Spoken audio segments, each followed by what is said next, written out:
What's happening? My name is Rashawn, whichever you choose, and I got a message. This is for entertainment purposes only.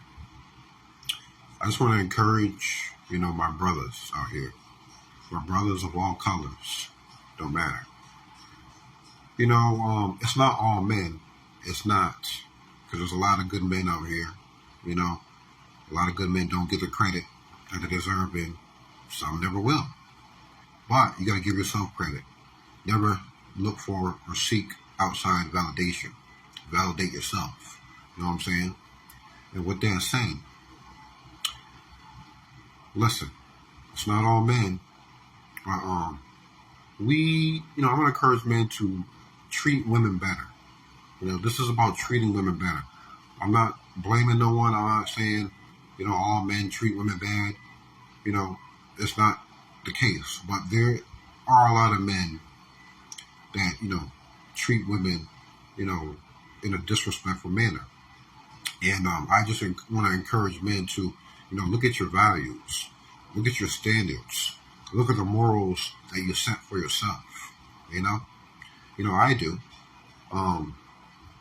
For example, I don't believe in abusing women. I don't believe in putting my hands on women.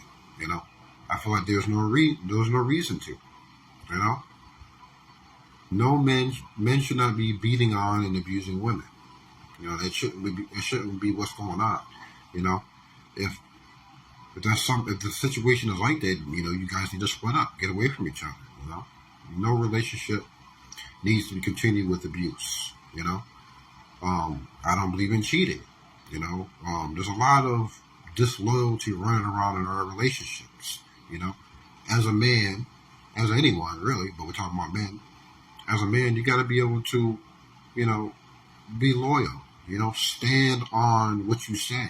Your word is your bond. You know what I'm saying? I don't believe in cheating either.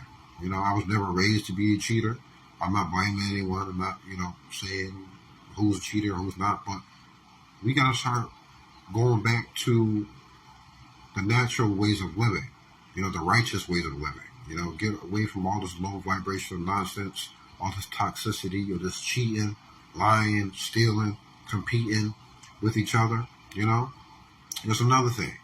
There's a lot of partners that are competing with each other. A relationship should not compete with one another. And there should be unity. If there's no unity within a relationship, then it needs to end. Peace.